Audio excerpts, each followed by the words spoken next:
976 арт галерей, гоо орчил нэвтрүүлэг, уран бүтээлч Энх болт.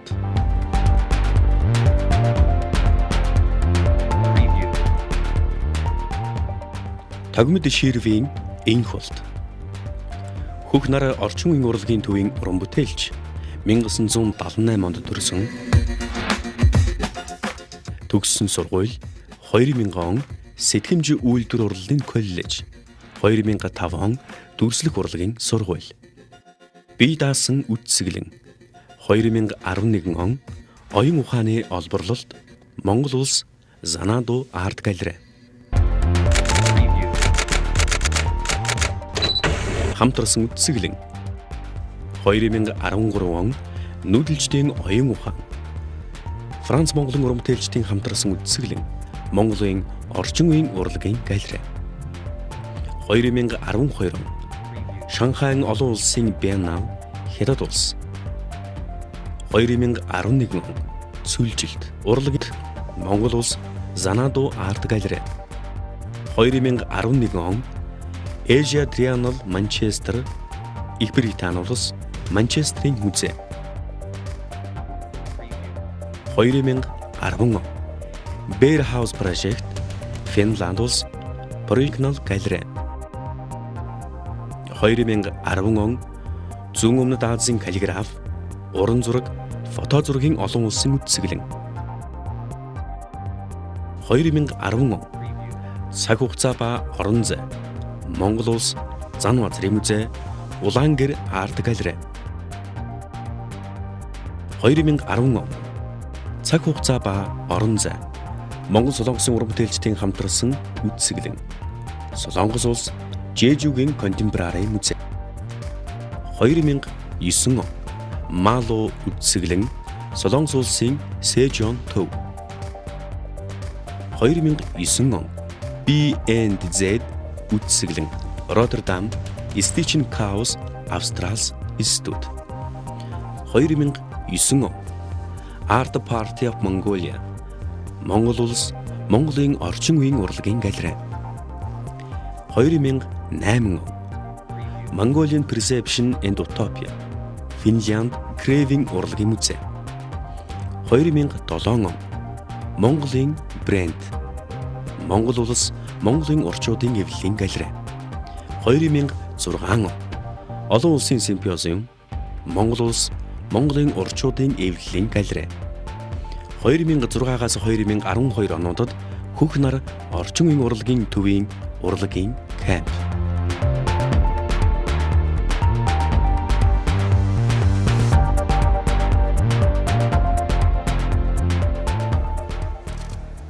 Монгол, Финлянд, Солонгос, Их Британи, Голланд, Хятад, Хонгонг зэрэг орнуудын дэлхийд нэртэй музей галерейнуудад өөрийн бүтээлээ дэлгэж Хонгонгийн Ханарт Дизет галерейг үүсгэн байгуулагч Джонсон Чанг, Финляндын Ано Виленюс зэрэг дэлхийд алдартай кураторуудын анхааралд өртөж үтсгэлэнгээр дэглүүлэн хамтран ажилласан Монгол уран бүтээлч Энх болт.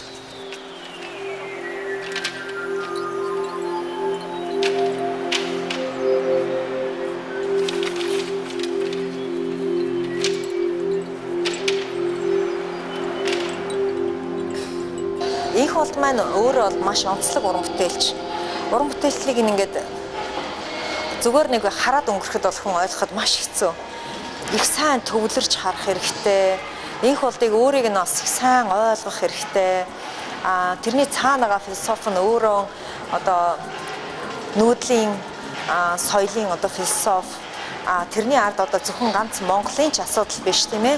Одоо байгаль экологийн баланс, хүн амьтан байгалийн одоо хоорондын харилцаа, хүний оюун ухаан тэр донд одоо яаж одоо хөгжиж боловсрч байна, тэнд байгаа эд зүйлс бусад зүйлстэй одоо яаж хүн одоо харьцаанд орж ийн гэх мэтчлэн хүний нүдэнд харагдахгүй мөртлөө тэнд одоо байдаг асар олон одоо энерги, солилцоо, одоо зохицол тэр болгоныг одоо Энх болт маш нарийн одоо нүдээр гэрхаа нүдээр харж маш сайн одоо тэр талаар бас бодож тогтож боловсруулж одоо бүтээлээ маш чинтэй гаргаж ирдэг Би бол энх холдын бүтээлүүдийг маш хүчрхэг гэж боддог. Ингээ харахад маш энгийн юм шиг боловч цаана асар их хүчтэй. Маш нууцлаг. Тэр бол хүн тэгж амархан одоо тэр бүтээлийг тийм амар хийж чадахгүй хал гэж би бодож.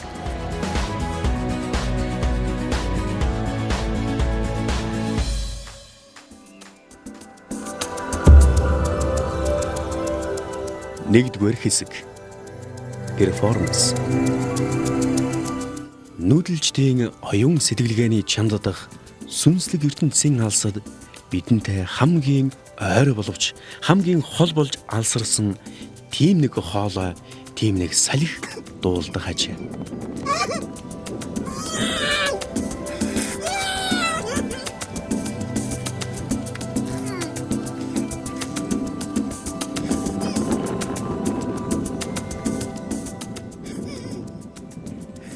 Түүнийг анирлан нүүдэлчдийн үр удамд сонирдуулахаар уран бүтээлч энх бол додогшоон аял.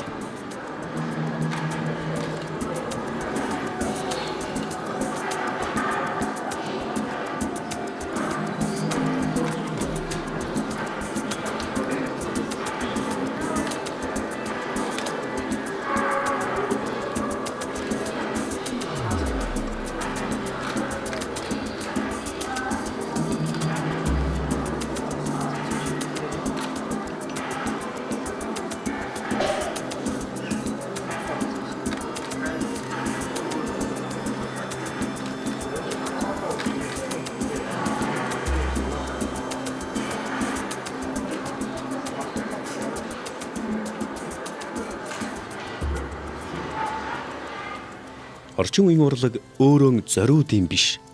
Давтагдахгүй процессыг үзэгчдэд мэдрүүлэх уран бүтээл, уран зураг зэргийн уран гих тодтголыг хасч бүтээх тухай явдал юм. Орон зайд цаг хугацааны нөлөөллийг харуулах, байж боломгүй болоод харж боломгүйг харуулах. Тухайлах юм бол зөвхөн бидний сэтгэл, оюун санаанд үйлдэгдэж байдаг бодлын тусгалуудыг дэлгэн харуулах зорилготой. Перформанст үзэгч өөрөө автор болдог бөгөөд тайлбарлах шаардлага учраас үзэгч үйлдэгчийн гаргасан санааг ойлгохгүй гэх бус харин шууд хүртэн өөрийнхөө мэдрэх ёстой.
Таны үзсэн перформансын талаар танд ер нь яг ямар мэдрэмж төрвөө?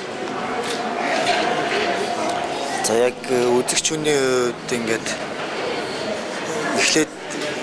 эхлэж байгаа юм болов гэд ингээ гайхаа харж ирсэн гэсэн чинь амандаа ингээ алим зууцсан байсан. Тэгээд ингээд нэг ингээд түлхээд бас ингээд буцаагаад ингээд сорж оруулаа тий.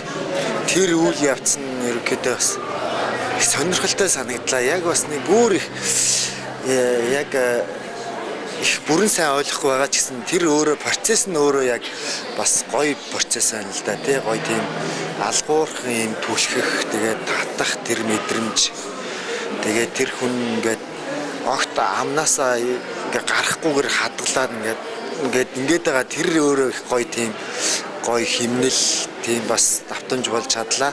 Тэгээ үгсээ ингээд чичрээд ингээ хайчилсан шүү дээ. Ингээд бүр гизэгтнийхээ хэсгээ бүр ингээд чичрээд хайчилж яхад амар нэг бодлын нэг амар нөгөө бодлын айгуу гоё тэр их юмнасаа ангиж ирд салж байгаа ч юм шиг тийм сэтгэл төрлөө.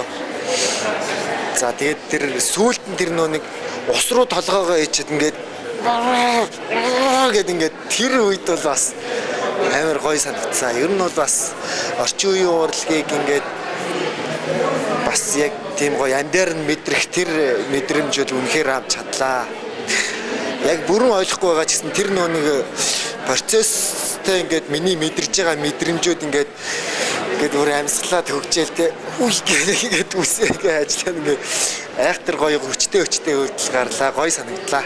So I first heard about this artist. Би энд сайн дурын ажил хийдэг ганц туяагаас уран бүтээлчийн талаар анх сонссон. Түүнийг энд бидний өмнө шууд перформанс хийж байгааг харах үнэхээр гайхалтай байлаа. Үүнийг үзэх завшаан тохиосонд маш их баяртай байна.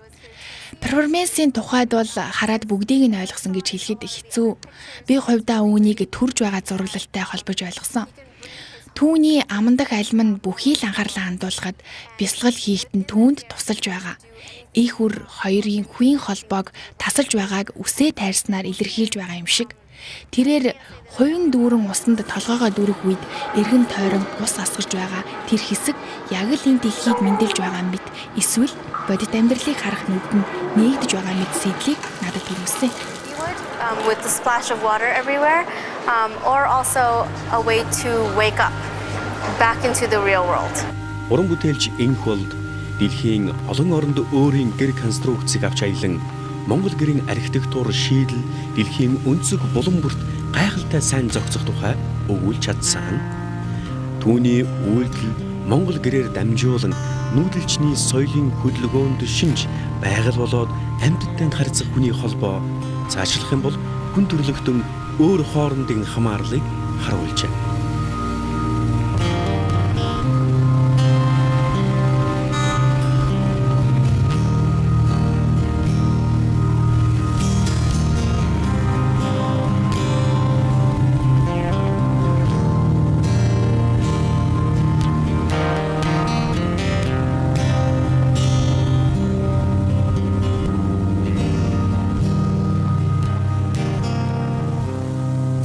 Тэр өөрсдийн байгальтай холбогдох, харилцах, хүндэтгэх, хайрлах тийм энэ бүх шалтгаанууд бол энэ сэтгэл гэдэг юмтай холбоотой. Тийм учраас энэ элсний чихтэй харьцсан, өөрийгөө бас жоохон шахамдуулах. Тэгээд энэ ус сүү гэсэн материал, чулуу гэсэн материалуудыг ерөнхийдөө гэр дотроо энэ элсэн дээр өөрийнхөө үзэл санааг илэрхийлэхэд бол ашигласан баг. Гэрийн төвцөг гал голомт гэсэн үйлдэл дээр гэрийн төвцөгт бол тийм перформанс үйлдэл хийдэг. Тэгээ ер нь бол ямар ч газар орон зайд хамаагүй. Ер нь бол ихэвчлэн гадаа орон зайд хийх нь илүү нөгөө шууд агаар амьсгалах тэр холболт нь илүү байдаг л да. Тэгээд чулуу бол яг хөө тэр жахтганаас ерөнхийдөө энэ бол бидний уламжлалт бэлэгдэлж юм байдаг. Тэгээд гэрийн тэнцвэрт байдалд бол асар их нөлөөтэй. Сүү бол маш тийм өргөлийн шин чанартай. Ариун зүйл. Ус бол бас маш их мөн чанарын хувьд бол маш ариун. Хүн бол ер нь бол устай салшгүй холбоотой. Тэгэхээр энэ ус сүү хоёр бол бас тэр миний илэрхийлэх тэр сэтгэл гэдэг юмтай бас холбогдсон.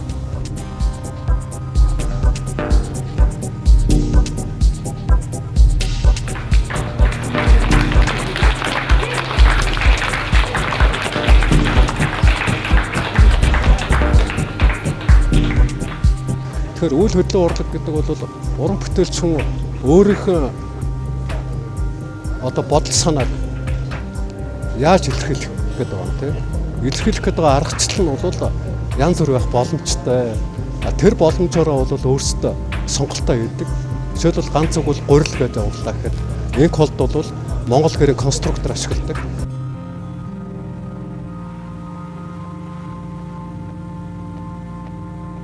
Би гэрийн доторх орон зай, тоон, гал голомт мөн гаднах хэсгүүдийг хооронд нь холбосон перформанс бүтээлүүдийг хийдэг ба үүний үр дүнд гэрийн түүх хэсгийг дэлхийн төв болж байгаа мэтээр хийсвэрлэн сэтгэж байна.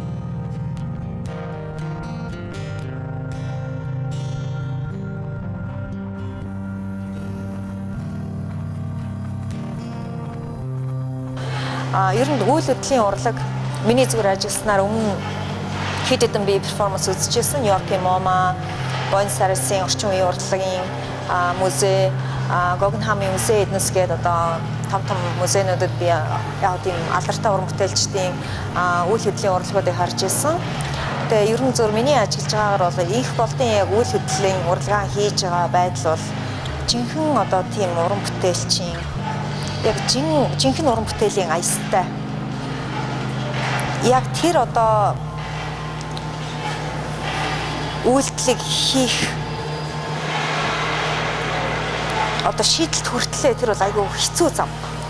Ингээ хүн харахад ингээ суугаад л байгаа юм шиг болно ш. Тэр бол хэр баргийн хүн бол одоо тэр их төвлөрлөө орж тэр олон хүн эргэн тойрон дааг мартаж өөрийнхөө тэр ингээд гүнзгий орчин руу өөрийнхөө оюун ухааны гүн рүү ингэж орж тэгээд оюун санаандаа орж иж байгаа тэр мэдрэмжийн буцаагаад гэж илэрхийлж байгаа тэр байдлаараа бол маш уран бүтээлч чанартай гэж би харж байна л да. Ойлгоход үнэхээр хэцүү. That is of course very difficult because I think миний хувьд энэ нь хуучнаасаа салж байгаа юм шиг шинэлэг бөгөөд маш хэцүү. Их хүч шаарддаг зүйл хийж эхлэх гэж байгаа мэт бас бүхнээс чөлөөлөгдөж чадаж байгаа юм шиг санагдсан. Энийг л би саяны үзүүлбэрээс ойлгож авлаа. Үнэхээр гайхалтай үзүүлбэр байсан.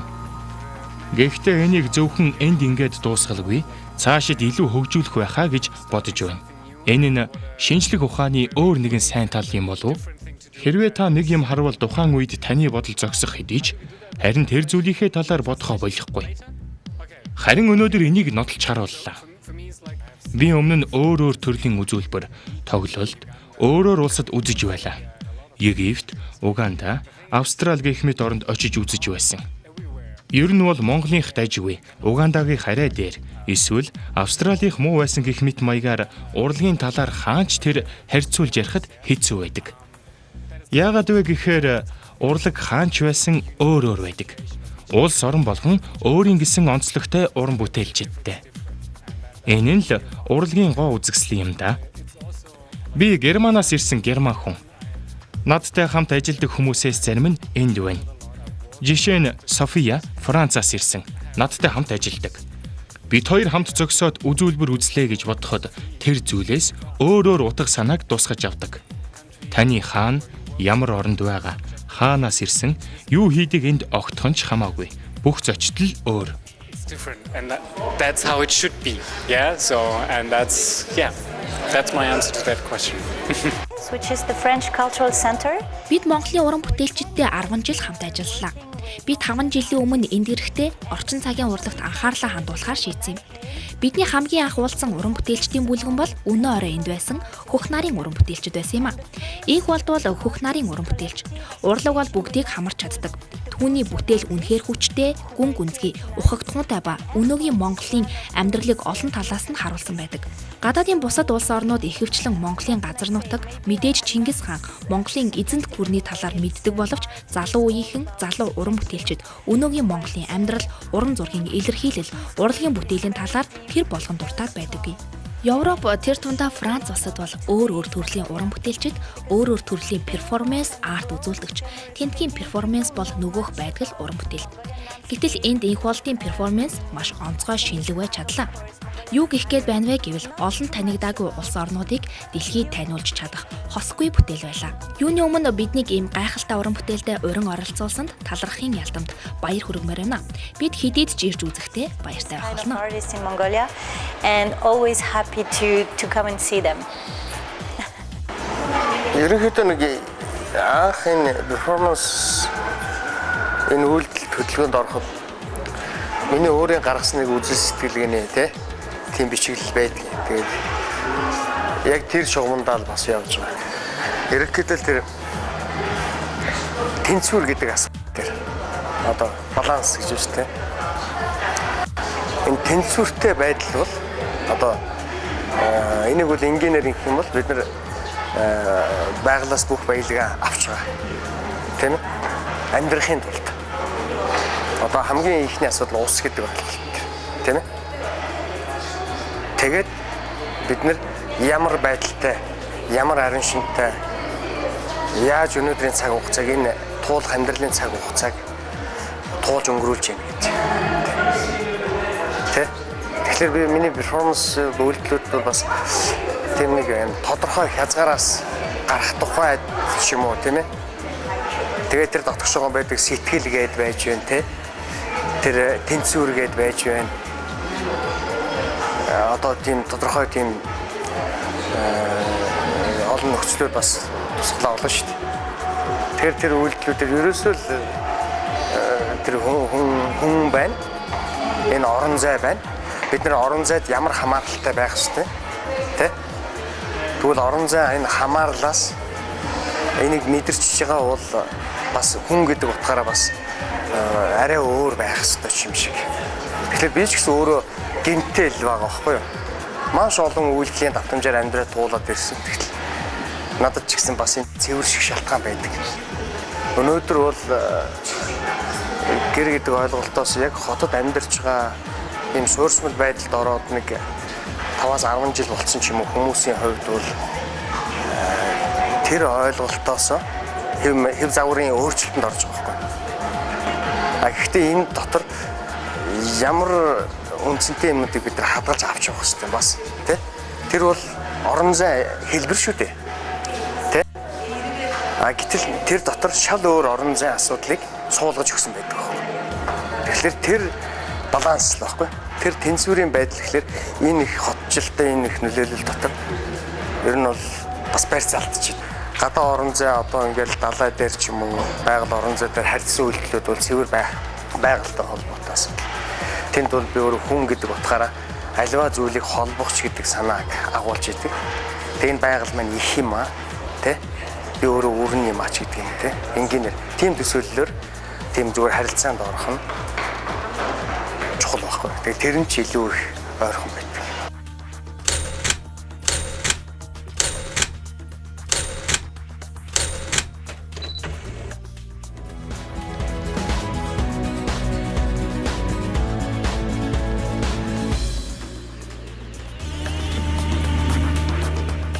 Хоёрдугаар хэсэг. Video installation. Олборлолт үзэсгэлэнд тавигдсан видео өрг бүтээлүүд нь энх болдын олон орноор өөрийн гэр конструкцийг авч аялсан аян замын тэмдэглэл перформансуудыг баримтжуулсан дүрс байна.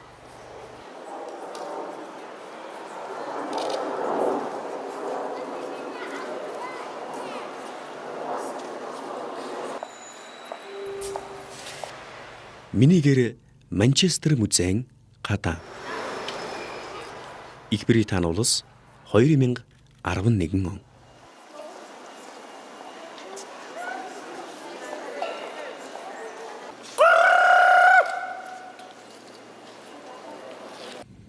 Өмнөг аймаг 2010 он.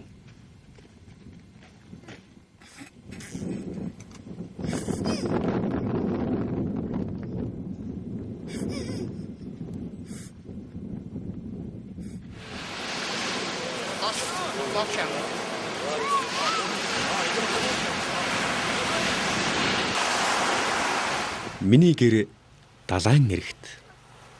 Солонгос улс Чежуар 2010 он.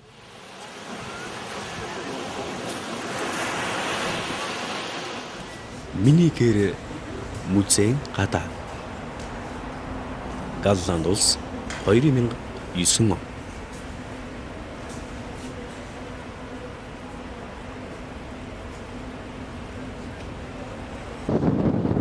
Миний гэр зам дээр. Галланд улс 2009 он.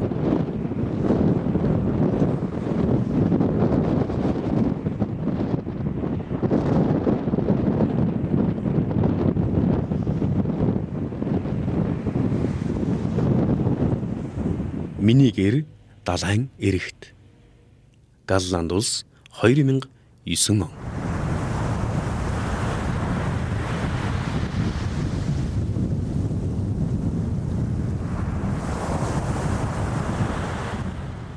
Энх болтын уран бүтээл бол өөрийн концепттэй тэрийг одоо маш урт хугацааны хугацаанд тодорхой орон зайг туулаад хийсэн юм үйлдэл. Тэр давтамжаараа хүндрэлтэнд өөрийнхөө нөгөө хүн болгоно тийм. Одоо зөвхөн монголчууд зөвхөн одоо урдыг сонирхож байгаа хүмүүс бас биш юм. Хүн болгоно өөрийн тэр одоо хүн болгон 6 м хүтэй тэргээрээ хүлээж авч чадах тэр хэмжээний үйлдэлийг үзүүлж явдаг. Энэ давтамжаас бол өөрийнх нь концепт тий одоо өөрийнх нь бүтээлийг одоо бүгдийг нь үзсэн хүмүүс бол мэдж байгаа. Тэр хүний одоо тэр бүтээлийнх нь онцлог урт хугацааны одоо үйл явцаас өөрийнх нь бүтээлийнх нь онцлог харагдахаар ийм уран бүтээлч. Гэхдээ 1 2 үзээд одоо энийг ойлгочлаа гэдэг ингээд одоо энэ бол юм байна гэх юм бол тэр бол одоо тухайн цаг хугацааны одоо сэтгэл хөдлөл эмоц мэдээж одоо тэрийг үзэж байгаа хүний яг тэд байна. А гэхдээ энэ цаад мэд чанарын мэдхмүүдийг бүх бүтээлийн өнөөдөр үзэх боломж олдож байна.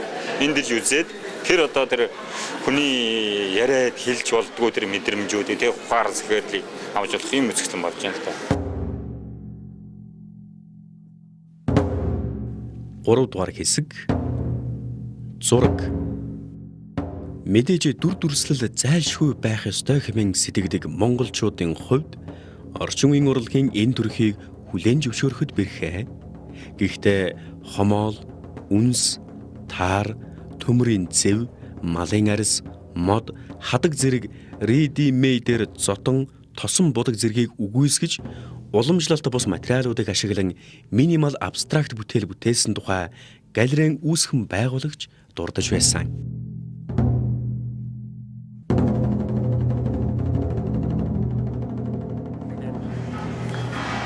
Орон зайд бас нэгэн тийм том хэмжээтэй зургууд их сонирхолтой. Яг тэгэхээр илүү ийм том орон зайтай материаллыг хандлагатай зургууд бол их өөр харилцаа үүсгдэг.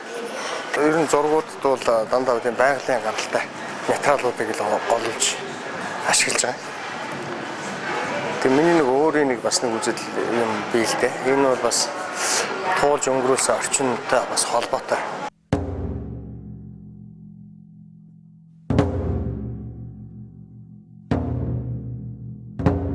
Бүтээлч Инкволдын хувьд өмнө огт байгаагүй шинэ материалыг ашиглаж түүгээрэн нүүдэлчин ахуйн соёлыг сурталчилж байна. Эдгээр материалууд байгалаас шууд авч ашигласан учраас зохиомол өнгө хуурамч будаг байхгүй. Материалын өнгө үнэр шууд хүрдэгдэж байгаагаараа текстур артыг санагдуулна. Тэгээ гол нь энэ материалуудаар бас төвшүүлж байгаа асуудал нь энэ олборлолт гэдэгтэй бас холбогдож байгаа. Форматын сонголт гэдгийг бас тэр материалын харин шин тохируулж бас сонгож харьцдаг. Яавал тийм хэллэгтэй тийм орон зай үүсгэх боломжтой талаас нь л гэж харьцдаг. Одоо шинэ харахгүй энэ зураг гэхэл үнс тий дээдлийн гэсэн нь үнс байхгүй тий аргал хомол энэ үнсээр тэгээд доор нь бол юм шийдэл болгож бас юм амттай гаралтай орж ирж. Тэгээ бас квадрат тийм шийдлийг би бас дүрслэлүүдээр их онцлоод байдаг. Тэгэхээр тэр квадрат гэдэг ингэх юм бол бас тэр төвлөрлийн бас өөр хэллэг юм шиг бас тийш төсөөлж үздэг.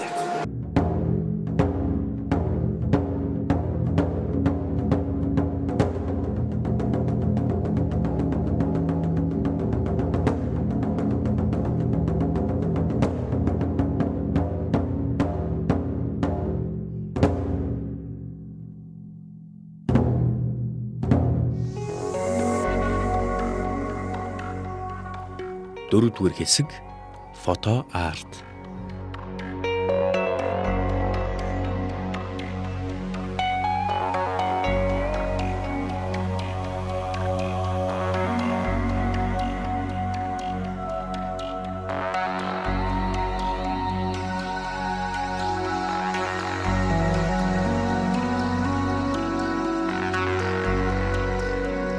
as I saw in a lot of the other pictures, it's Үзэсгэлэнтэх зургуудыг үзэхэд Монгол гэрийг хаанч явсан аваад явах боломжтой нь үнэхээр гайхалтай.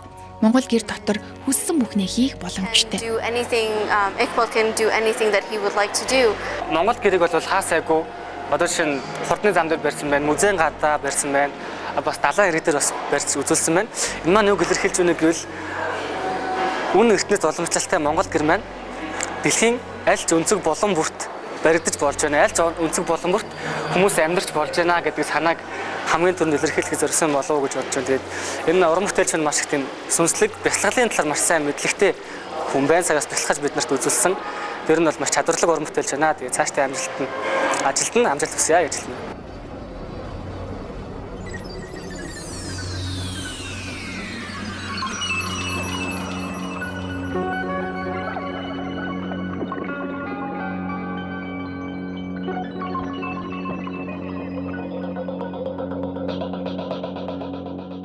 Тавдугаар хэсэг инсталляц.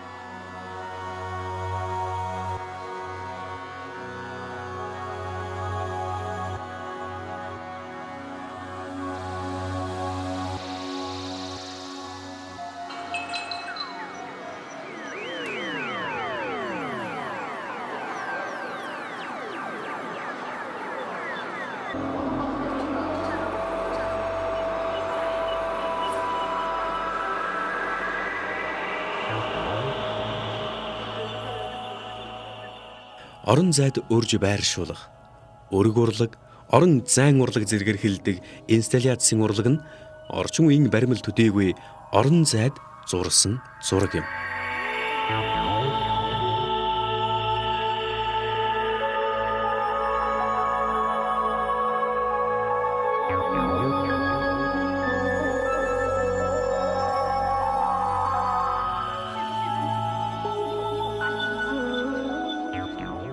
Уран бүтээлчид энэ төрлийн урлагаар дамжуулан өөрийн сэдэв санааг илүү амьд, бодит, амьсгалах үз байдлаар илэрхийлдэг. Бүтээлч Ингволдын хувьд зайлшгүй ашигладаг материал ready made гэр конструкцийг томоохон орон зайд байршууллаа. Мэдээж нүүдэлчний соёлын гол илэрхийлэл болсон гайхалтай архитектур уруу хааныг та энэ инсталляцаас харж болно.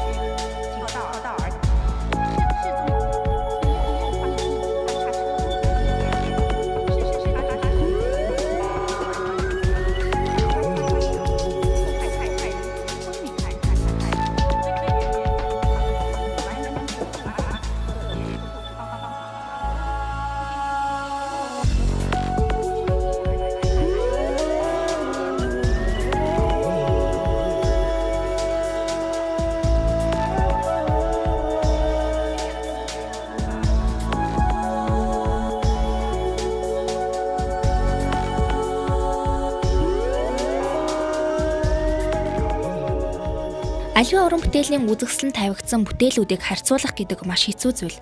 Ялангуяа сайн бүтээлүүд маш хүчтэй, бие даасан байдаг. Би Монголд 2 сарын хугацаатай л аяллаар ирсэн. Миний ажигласнаар монгол хүн байгальтайгаа хэрхэн нийцэж байдаг нь үнэхээр гайхалтай санагдсан. Үзэгсэлэнгийн бүтээл бүр перформанс нь бүр өнөөгийн монгол оронд тулгараад байгаа асуудлууд болоод монгол орны өнгө төрхийг илүү таньж мэдхэд минь тусалсан юм а. Challenges today in Mongolia.